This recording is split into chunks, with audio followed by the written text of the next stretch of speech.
তোমার জীবনের কিছু সত্য এত গভীর যে তুমি সেগুলো নিজের কাছ থেকেও লুকিয়ে রেখেছিলে। তোমার শৈশবে যখন তোমার ভালোবাসা এবং সুরক্ষার সবচেয়ে বেশি প্রয়োজন ছিল, তখন তোমাকে এমন অভিজ্ঞতার মধ্য দিয়ে যেতে হয়েছিল যা ভাষার বর্ণনা করা কঠিন। তুমি সেগুলো ভুলে যাওয়ার চেষ্টা করেছিলে।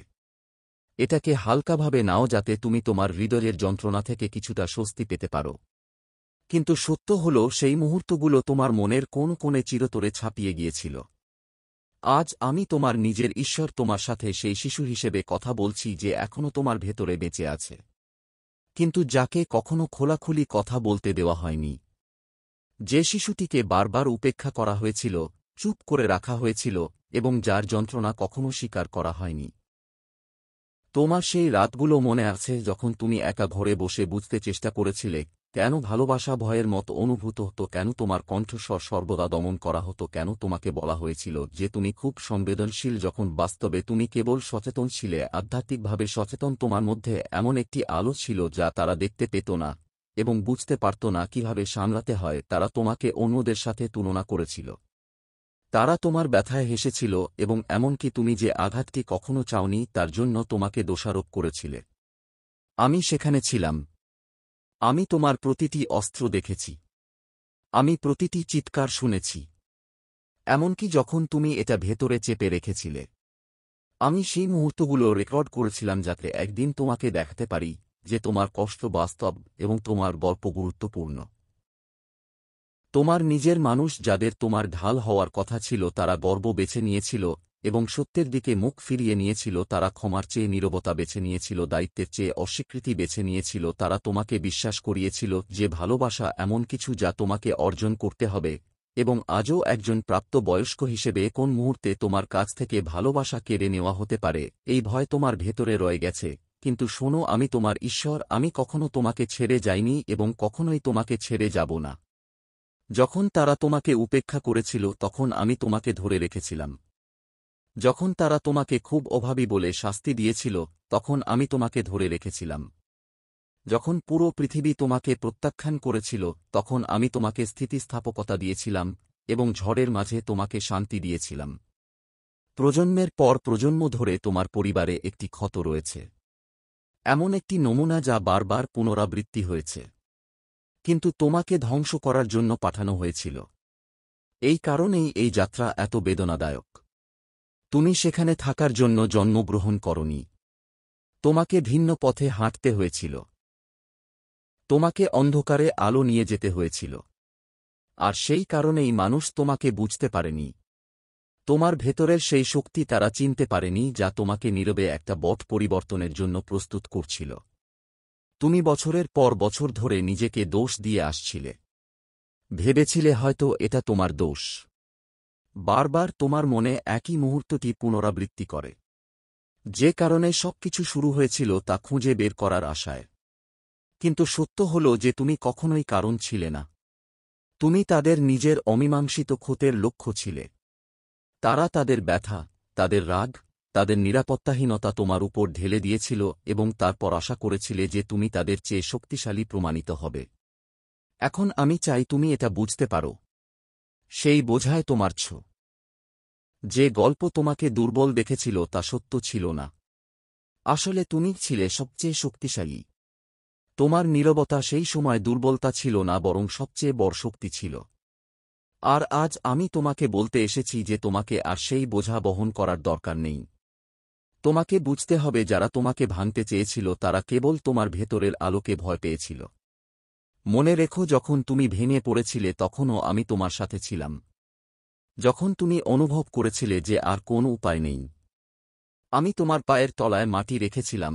এবং এখন তোমার ভেতরে আটকে থাকা শিশুটিকে মুক্ত করার সময় এসেছে। তাকে কথা বলতে, অনুভব করতে এবং বাঁচতে দাও। তুমি আর সেই নির্দোষ না যে চুপ থাকে। তুমি সেই আত্মা যাকে নিরাময় করার জন্য, পরিবর্তন করার জন্য এবং এই চক্রের অবসান ঘটানোর জন্য নির্বাচিত করা হয়েছে। আজ আমি তোমাকে মনে করিয়ে দিচ্ছি, তুমি ভেঙে পড়ো না। তুমি অসম্পূর্ণ নও। তুমি সেই ব্যক্তি যার জন্ম অন্ধকারকে চ্যালেঞ্জ করার জন্য, এবং আমি সব সময়ের মতোই তোমার সাথে আছি। তোমার জীবনের কিছু সত্য এত গভীর যে তুমি সেগুলো নিজের কাছ থেকেও লুকিয়ে রেখেছিলে। তোমার শৈশবে যখন তোমার ভালোবাসা এবং সুরক্ষার সবচেয়ে বেশি প্রয়োজন ছিল, তখন তোমাকে এমন অভিজ্ঞতার মধ্য দিয়ে যেতে হয়েছিল যা ভাষার বর্ণনা করা কঠিন। তুমি তা ভুলে যাওয়ার চেষ্টা করেছিলে। এটাকে হালকাভাবে নাও, যাতে তুমি তোমার হৃদয়ের যন্ত্রণা থেকে কিছুটা স্বস্তি পেতে পারো। কিন্তু সত্য হল, সেই মুহূর্তগুলো তোমার মনের কোন কোণে চিরকালের জন্য অঙ্কিত ছিল। আজ আমি তোমার নিজের ঈশ্বর তোমার সাথে সেই শিশু হিসেবে কথা বলছি, যে এখনও তোমার ভেতরে বেঁচে আছে, কিন্তু যাকে কখনো খোলাখুলি কথা বলতে দেওয়া হয়নি, যে শিশুটিকে বারবার উপেক্ষা করা হয়েছিল, চুপ করে রাখা হয়েছিল, এবং যার যন্ত্রণা কখনো স্বীকার করা হয়নি। তোমার সেই রাতগুলো মনে আছে, যখন তুমি তোমার ঘরে একা বসে বুঝতে চেষ্টা করেছিলে কেন ভালোবাসা ভয়ের মতো মনে হতো, কেন তোমার কণ্ঠস্বর সর্বদা দমন করা হতো, কেন তোমাকে বলা হয়েছিল যে তুমি খুব সংবেদনশীল। বাস্তবে তুমি কেবল সচেতন ছিলে, আধ্যাত্মিকভাবে সচেতন। তোমার মধ্যে এমন একটি আলো ছিল যা তারা দেখতে পেত না, এবং কিভাবে সামলাতে হয় তা জানত না। তারা তোমাকে অন্যদের সাথে তুলনা করেছিল। তারা তোমার ব্যথায় হেসেছিল, এমনকি তুমি যে আঘাতটি কখনো চাওনি তার জন্য তোমাকে দোষারোপ করেছিলে। আমি সেখানে ছিলাম। আমি তোমার প্রতিটি অস্ত্র দেখেছি। আমি প্রতিটি চিৎকার শুনেছি, এমনকি যখন তুমি তা ভিতরে লুকিয়ে রেখেছিলে। আমি সেই মুহূর্তগুলো রেকর্ড করেছিলাম, যাতে একদিন তোমাকে দেখাতে পারি যে তোমার কষ্টটা আসল এবং তোমার গল্পটা গুরুত্বপূর্ণ। তোমার নিজের মানুষগুলো, যাদের তোমার ঢাল হওয়ার কথা ছিল, তারা গর্ব বেছে নিয়েছিল এবং সত্যের দিকে মুখ ফিরিয়ে নিয়েছিল। তারা ক্ষমার পরিবর্তে নীরবতা বেছে নিয়েছিল, দায়িত্বের পরিবর্তে অস্বীকৃতি বেছে নিয়েছিল।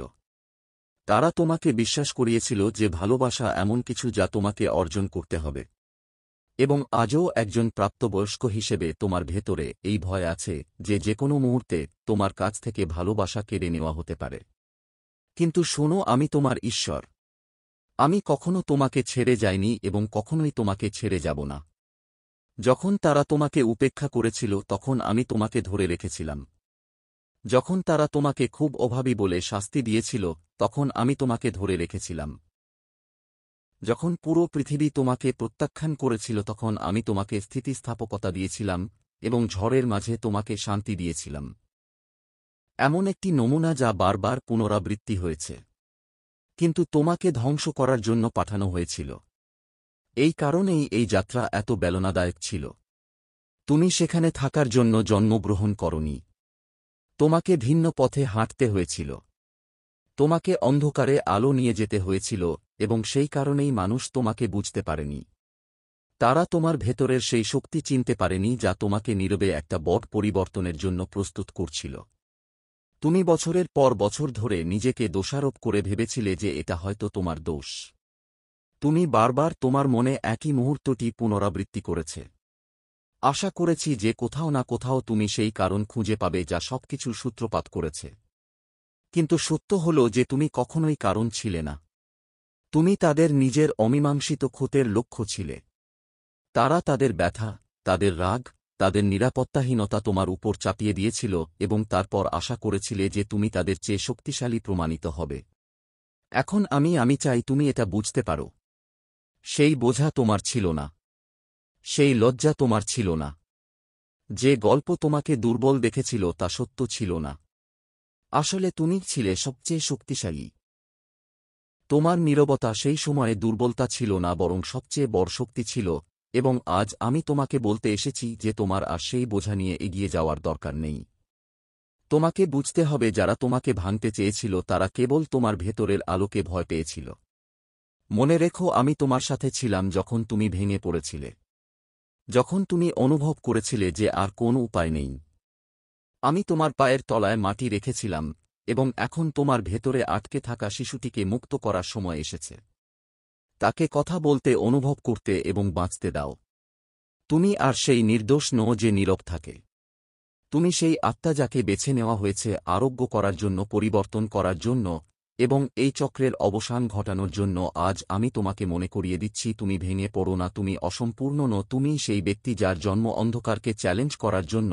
এবং আমি তোমার পথের প্রতিটি পদক্ষেপে তোমার সাথে আছি, ঠিক যেমনটি সবসময় হয়েছে। আমি যেখানে থাকি সেখানে ট্রমা থাকতে পারে না, এবং আমি তোমার মধ্যেই থাকতে পছন্দ করি। আমি কেবল বেঁচে থাকার জন্য তোমাকে আরোগ্য দিচ্ছি না। আমি তোমাকে পুনরুজ্জীবিত করার জন্য আরোগ্য করছি। তুমি যা আঘাত করেছ তা এখন অন্যদের সাহায্য করবে। তুমি যা ক্ষত করেছ তা এখন উজ্জ্বল হবে। তুমি যা ভেঙেছ তা এখন জাতিগুলিকে আশীর্বাদ করবে।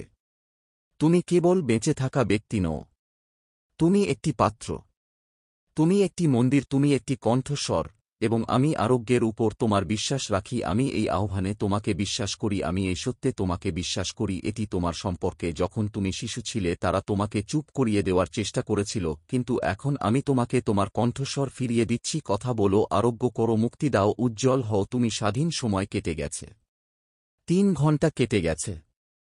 স্বর্গ অপেক্ষা করছিল এবং এখন পরিবর্তন শুরু হয়েছে। জানালা বন্ধ হয়ে গেছে। সতর্কতা এখন গতিতে পরিণত হয়েছে, এবং মহাদেবজি বলছেন যে আমি এখন যা করছি তার জন্য আমার কারও অনুমতির প্রয়োজন নেই, এমনকি তোমারও নয়। তোমাকে সতর্ক করা হয়েছিল, তোমাকে স্পষ্টতা দেওয়া হয়েছিল, তোমাকে আগুন স্পর্শ করেছিল, তুমি তোমার হাড়ের মধ্যে তাড়াহুড়ো অনুভব করেছিলে, এবং তুমি ভয়ে পুরোপুরি শুনেছিলে নাকি দ্বিধা করেছিলে। নির্ধারিত সময় এসে গেছে। যে ফাঁকটি বসানো হয়েছিল তা ভেঙে গেছে, কিন্তু এর ঐশ্বরিক পরিণতি হয়েছে। কারণ ঈশ্বর কেবল সেই নারীকেই প্রকাশ করছেন না যে তোমার বিরুদ্ধে এসেছিল, বরং তিনি এখন তোমাকে চিরতরে তার নাগালের বাইরে রেখেছেন। সে তার সুযোগ পেয়েছে। সে অনুতপ্ত হওয়ার জন্য তার মুহূর্তগুলো পেয়েছে। তার স্বপ্ন ছিল যা তাকে তার নাম প্রকাশ করতে শত করেছিল। যদি সে তোমার ভাগ্যের সাথে কারচুপি করতে থাকে তবে তাকে তার ভবিষ্যতের ঝলক দেখানো হয়েছিল, কিন্তু সে সেগুলো উপেক্ষা করেছিল। সে হেসেছিল। সে সত্যকে বিকৃত করেছিল। সে ভেবেছিল তার আকর্ষণ তাকে ঐশ্বরিক বিচার থেকে রক্ষা করবে। সে বিশ্বাস করেছিল যে তোমার নীরবতা দুর্বলতা। সে বিশ্বাস করেছিল যে স্বর্গ তাদের দেখছে না। কিন্তু এখন সে জানে, এখন তারা সবাই জানে, ঈশ্বর কেউ নন। এটা কোনো মিথ নয়।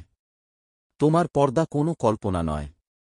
তোমার ফেরেশতারা প্রতীকী নয়। ঈশ্বর তার তরবারি বের করেছেন এবং আধ্যাত্মিক যুদ্ধ তোমার পক্ষে পরিণত হয়েছে। কিন্তু এখন স্বর্গের সিংহাসন একটি আদেশ জারি করেছেন। তোমার সুরক্ষার পুস্তক খোলা হয়েছে এবং বিচার দিনের আলোয় তাদের স্পর্শ করবে যারা অন্ধকারে তোমার নাম স্পর্শ করেছিল। আর কোনো গোপনতা থাকবে না, আর কোন ভান থাকবে না, আর কোন ছলনা থাকবে না। সত্যের আত্মা নেমে এসেছে, মুখোশ গলে গেছে, প্রতারণার আত্মা নির্বাসিত হয়েছে, এবং ঈশ্বর বলছেন, আমি এখন শক্তি নিয়ে এগিয়ে যাচ্ছি।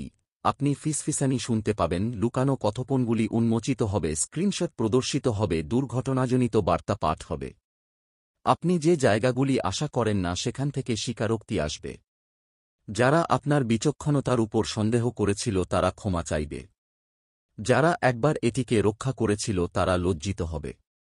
সত্য ছড়িয়ে পড়বে, কারণ আপনি এটি ছড়িয়ে দিয়েছেন, বরং কারণ ঈশ্বর এটি ছড়িয়ে দিয়েছেন, এবং যখন ঈশ্বর সত্য প্রকাশ করেন তখন এটি থামানো যাবে না। এটি ঐশ্বরিক প্রকাশ। অপমান করার জন্য নয়, বরং মুক্তি দেওয়ার জন্য, শাস্তি দেওয়ার জন্য নয়, বরং সেই ব্যক্তির পথ রক্ষা করার জন্য যে চুপচাপ বাধ্য ছিল। স্বর্গ তোমাকে চিহ্নিত করেছে। সেই চিহ্ন চিরস্থায়ী, সেই অনুগ্রহ দৃঢ়। কোন নকল এটি অনুকরণ করতে পারে না, কোনো মিথ্যাবাদী এটি মুছে ফেলতে পারে না, কোনো আধ্যাত্মিক চোর এটির কাছে পৌঁছাতে পারে না। আর সেই কারণেই ঈশ্বর তোমার চক্রকে পুনর্বিন্যাস করছেন। মানুষ চলে গেলে অবাক হবেন না। হঠাৎ দূরত্ব দেখে চমকে যাবেন না। কিছু দরজা বন্ধ হয়ে যাবে, কিছু হৃদয় শক্ত হয়ে যাবে। এটি বেদনাদায়কভাবে বিভ্রান্তিকর এবং এমনকি একাকী বোধ করবে। কিন্তু এটি প্রত্যাখ্যান নয়। এটি এই লোকেরা আর তোমার সাথে হাঁটতে পারবে না। তারা পবিত্র কিছু স্পর্শ করেছে এবং ঈশ্বর দড়ি কেটে ফেলছেন। যারা তোমাকে অভিশাপ দেওয়ার চেষ্টা করেছিল তাদের উপস্থিতিতেও তিনি তোমাকে আশীর্বাদ করবেন। তাদের লজ্জা দেওয়ার জন্য নয়, বরং তাদের মনে করিয়ে দেওয়ার জন্য যে ঈশ্বর ইতিমধ্যে যা আশীর্বাদ করেছেন তা তুমি অভিশাপ দিতে পারো না, এবং সেই আশীর্বাদ আর বিলম্বিত হয় না। তুমি অনুগ্রহ বৃদ্ধি পেতে দেখবে। তুমি তোমার অন্তর্দৃষ্টিতে একটি ঢেউ অনুভব করবে। তুমি ঈশ্বরের কণ্ঠস্বর আরও স্পষ্টভাবে শুনতে পাবে। কারণ ফাঁকটি কেবল তোমার পথের জন্য একটি ফাঁক ছিল না, এটি তোমার মনের জন্য একটি কুয়াশা ছিল, এবং এখন কুয়াশা উঠে যাওয়ার পর তোমার দৃষ্টি পুনরুদ্ধার করা হচ্ছে। যা একসময় বিভ্রান্তিকর মনে হতো তা এখন স্পষ্ট মনে হবে। যা একসময় তোমাকে ক্লান্ত করত এখন তা তোমাকে ঘৃণায় ভরিয়ে দেবে। পর্দা উঠে গেছে, এবং ফিরে যাওয়ার আর কোন উপায় নেই। আবেগগত বিভ্রান্তিতে আটকে যাওয়ার মাধ্যমে তুমি যা হারিয়েছিলে তা ফিরে পাবে। সময়, শক্তি, সম্পর্ক, শান্তি, ধ্যান, আনন্দ, সৃজনশীলতা, স্বাস্থ্য, ঈশ্বর সবকিছুই ফিরে আসছে। ধীরে ধীরে নয়, অবশেষে নয়, বরং দ্রুত। ঐশ্বরিক কারণ তুমি বাধ্য ছিলে, কারণ তুমি বিশ্বাস করেছিলে, কারণ যখন তুমি চিৎকার করতে পারতে তখন তুমি নীরব ছিলে, কারণ যখন তুমি অভিশাপ দিতে পারতে তখন তুমি প্রার্থনা করতে বেছে নিয়েছিলে। এমনকি যখন তোমার আত্মা ভারী ছিল স্বর্গ তোমাকে ভুলে যায়নি। ফেরেশে তারা কখনো দেখা বন্ধ করেনি, এবং এখন তারা আনন্দ করছে। তুমি জানতে না যে তোমার বিরুদ্ধে কত পরিকল্পনা করা হয়েছিল। তুমি কখনোই জানতে পারবে না যে সে কতবার তোমার সম্পর্কের মধ্যে বিভেদ বপন করার চেষ্টা করেছিল। তুমি কখনোই পুরোপুরি জানতে পারবে না যে তোমার নামের অপব্যবহার কতবার করা হয়েছিল। কিন্তু ঈশ্বর জানতেন, এবং ঈশ্বর বারবার তা বন্ধ করে দিয়েছিলেন। করোনা তোমাকে ঢালের মতো ঘিরে রেখেছে, কিন্তু এখন ন্যায়বিচার তার জায়গা দখল করে। এর অর্থ প্রতিশোধ নয়, এর অর্থ অপসারণ। যে মহিলা ভেবেছিল যে সে তোমার গল্প নিয়ন্ত্রণ করতে পারবে, সে সম্পূর্ণরূপে তার প্রবেশাধিকার হারিয়ে ফেলেছে। স্বর্গ তার কণ্ঠস্বর বন্ধ করে দিয়েছে। তার কথা মূল্যহীন হবে। তার প্রভাব ক্ষয়প্রাপ্ত হচ্ছে। তার মিত্ররা ছত্রভঙ্গ হয়ে যাচ্ছে। তার ছদ্মবেশ ধ্বংস হয়ে গেছে, এবং তার কার্যভার বাতিল করা হয়েছে। এটি কখনোই কেবল তার সম্পর্কে ছিল না। শত্রুরা তোমাকে যেখানে যেতে বলেছিল সেখানে পৌঁছাতে বাধা দেওয়ার চেষ্টা করার পরে কি ঘটতে চলেছে তা নিয়ে এটি ছিল। সে জানত তোমার পরবর্তী অধ্যায়ের সাথে গৌরব সংযুক্ত। সে জানত তোমার নাম উচ্চস্থানে উন্নীত হচ্ছে। সে তোমার বাড়ির চারপাশে দেবদূতকে ঘুরতে দেখেছিল, এবং সে নার্ভাস ছিল। তাই সে এমন একজনকে পাঠায় যে দেখতে আলোর মতো কিন্তু ছায়া ছিল। সে তাকে পাঠিয়েছিল তোমাকে তোমার মূল্য নিয়ে প্রশ্ন তুলতে, তোমার স্পষ্টতাকে অস্থিতিশীল করতে, সাফল্যের ঠিক মুহূর্তে তোমাকে বিভ্রান্ত করতে। কিন্তু তিনি ব্যর্থ হলেন কারণ ঈশ্বর হস্তক্ষেপ করেছিলেন, এবং এখন আপনি আপনার জীবনের সর্বশ্রেষ্ঠ সুযোগের দিকে এগিয়ে যাচ্ছেন। নতুন দরজা, অদৃশ্য ব্যবস্থা, অপ্রত্যাশিত সহায়ক, ভবিষ্যৎবাণীমূলক সম্পর্ক, এবং হ্যাঁ, আধ্যাত্মিক বৃদ্ধি যা আপনি আগে পাননি তা আগ্রহের সাথে ফিরে আসছে। আপনি সম্মানিত হবেন। আপনি উঁচুতে উঠবেন। আপনি জনসম্মুখে সুরক্ষিত থাকবেন। যেমন আপনি গোপনে ছিলেন, এবং আপনি আগের চেয়েও উঁচুতে দাঁড়াবেন। আপনি জোর করে উপরে উঠতে চেষ্টা করেছিলেন বলে নয়, বরং ঈশ্বর আপনাকে উপরে তুলেছেন বলে। তিনি প্রত্যাখ্যাতদের উপরে তুলছেন। তিনি সেই ব্যক্তিকে উপরে তুলছেন যাকে তারা উপেক্ষা করেছিল। তিনি বিশ্বাসীদের উপর আলোকপাত করছেন, এবং এর অর্থ হল আপনি। সময় যখন আপনার নাম রক্ষা পায়, মানুষের দ্বারা নয় বরং ঈশ্বরের দ্বারা। এই সময় যখন তেল অবাধে প্রবাহিত হয়, এটি পূর্ণ প্রতিষ্ঠার পুনরুজ্জীবন এবং স্বীকৃতির ঐশ্বরিক অধ্যায়। আর কোন বিলম্ব নেই, আর কোন অপেক্ষা নেই, আর কোন বিভ্রান্তি নেই। জাল ভেঙে গেছে, জাল উন্মোচিত হয়েছে, সত্য এখানে, এবং আপনি মুক্তভাবে হাঁটছেন। আপনার পরিচয় মুক্ত, আপনার উপহারে মুক্ত, আপনার আহ্বানে মুক্ত। আপনি আগের মতো নন। আপনি আর কখনো আগের মতো থাকবেন না। আগুন আপনাকে বদলে দিয়েছে। ঝড় আপনাকে তৈরি করেছে। বিশ্বাসঘাতকতা আপনাকে শর্তাধীন করেছে। আর যদি তুমি ভাবছ যে এখন এর কি হবে, ঈশ্বর উত্তর দেন, আমি নিজেই এর মোকাবেলা করব। তুমি তোমার আরোগ্যের উপর মনোযোগী থাকো। তুমি তোমার যাত্রার উপর মনোযোগী থাকো। আমাকে পরিণতি সামলাতে দাও। আমি চাই তুমি তোমার মনোযোগ এই কাজের উপর কেন্দ্রীভূত করো। আমি একজন দেবদূতকে তোমার মন থেকে এর অবশিষ্টাংশ দূর করার জন্য নিযুক্ত করছি। আমি তোমার হৃদয় পরিষ্কার করছি। আমি তোমাকে শান্তিতে ভরিয়ে দিচ্ছি। পিছনে ফিরে তাকাও না। পুনরায় সংযুক্ত হও না। সবকিছু বোঝার চেষ্টা করো না। তোমাকে এটি ব্যাখ্যা করার জন্য ডাকা হয়নি। তোমাকে এ থেকে পালানোর জন্য ডাকা হয়েছে। তোমাকে করুণা দেওয়া হয়েছে যাতে তুমি দাগ ছাড়াই, ছায়া ছাড়াই, লজ্জা ছাড়াই তোমার অলৌকিকতায় প্রবেশ করতে পারো।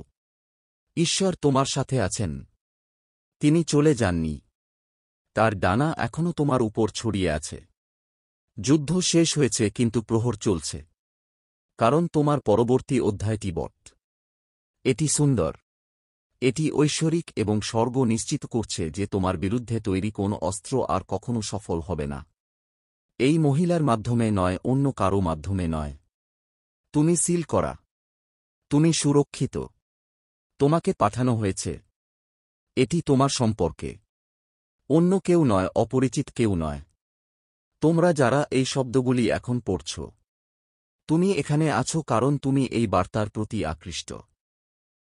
এই মুহূর্তটি কোনো কাকতালীয় ঘটনা নয়। স্বর্গ এটিকে সাজিয়েছে। ঈশ্বর বলেছেন যে এটি আপনার সাথে ছোটবেলায় যা ঘটেছিল তার সাথে সম্পর্কিত। আপনি যে জিনিসটি কবর দিয়েছিলেন, আপনি কখনো কাউকে বলেননি। যখন তারা ভেবেছিল যে কেউ দেখছে না, তখন তারা আপনার সাথে যা করেছিল। কিন্তু ঈশ্বর দেখেছিলেন, ঈশ্বর জানতেন, ঈশ্বর কখনো মুখ ফিরিয়ে নেননি। এই মুহূর্তটি হল আপনার ঐশ্বরিক নিজ। এই মুহূর্তটি যখন নীরবতা ভেঙে যায় এবং আরোগ্য শুরু হয়। ছোটবেলায় আপনার হৃদয় এতটাই বিশুদ্ধ এবং নির্দোষ ছিল যে বিশ্বাস করা আপনার অভ্যাস ছিল। আপনার হাসি ছিল অকৃত্রিম এবং আপনার চোখ আশায় ভরা। আপনি তাদের দিকে তাকিয়েছিলেন যারা সুরক্ষার প্রত্যাশা করেছিলেন। কিন্তু একদিন এমন কিছু ঘটেছিল যা আপনার ভিতরের নির্দোষতাকে চিরতরে বদলে দেয়। আপনার সাথে এটি হওয়ার কথা ছিল না, আর তুমিও এর যোগ্য ছিলে না। তুমি কখনো এটা চাওনি। তবুও তারা তোমার জীবনের সবচেয়ে পবিত্র অংশ ভেঙে এমনভাবে চলে গেল যেন কিছুই হয়নি। তুমি একটা নকল হাসি পরে বড় হয়েছ। তুমি শক্তির মুখোশ পরেছিলে এবং এমন একজন ব্যক্তি হিসেবে ভান করেছিলে যে কখনো অভিযোগ করেনি। কিন্তু তোমার মনের একটা অংশ সেই মুহূর্তে আটকে ছিল। ন্যায়বিচার খুঁজছিলে, উত্তরের অপেক্ষায় ছিলে এবং তোমার যন্ত্রণার প্রতিধ্বনিতে চিৎকার করছিলে, আমি তোমার ঈশ্বর তোমার সাথে ছিলাম, এমনকি যখন অন্য কেউ ছিল না। তোমার হৃদয়ের সেই কান্না আমি শুনেছি যা তুমি পৃথিবীর কাছ থেকে লুকিয়ে রেখেছিলে। আমি দেখেছি কিভাবে তারা তোমার যন্ত্রণা উপেক্ষা করেছে, তোমাকে অদৃশ্য করে তুলেছে, সত্যকে বিকৃত করেছে এবং নিজেদের রক্ষা করার জন্য মিথ্যা বানিয়েছে। আমি দেখেছি কিভাবে তারা তোমাকে অপরাধী বোধ করিয়েছে, যেন তোমার যন্ত্রণায় তোমার দোষ। আমি দেখেছি কিভাবে তারা তোমার কণ্ঠস্বর দমন করে তাদের পাপ লুকিয়ে রেখেছে। কিন্তু আমি কখনো অন্ধ ছিলাম না। আমি প্রতি মুহূর্তে তোমার সাথে ছিলাম, সেই ঘরে, সেই কোণে, সেই কম্বলের নিচে, সেই রাতে যখন তুমি ঘুমের জন্য আকুল ছিলে। এবং আজও আমি তোমার সাথে, কারণ তোমার জানার সময় এসেছে যে তোমার পথ এখানেই শেষ নয়। এই বার্তাটি কেবল তোমার অতীতকে প্রকাশ করার জন্য নয়, বরং তোমার ভবিষ্যতের উপর নতুন আলো বর্ষণ করার জন্য। তুমি যে ক্ষতভোগ করেছ তা তোমাকে সংজ্ঞায়িত করে না, বরং তোমার শক্তির প্রমাণ। এই মুহূর্তটি যখন তোমার যন্ত্রণা তোমাকে আর বন্দী করবে না, বরং তোমাকে এমন একজন ব্যক্তিতে পরিণত করবে যে অন্ধকারেও পথ দেখতে পাবে। এখন তোমার সময় সেই বোঝা ঝেড়ে ফেলার এবং প্রাচুর্য, শান্তি এবং ভালোবাসাকে স্বাগত জানানোর যা তোমার জন্য সর্বদা লেখা ছিল।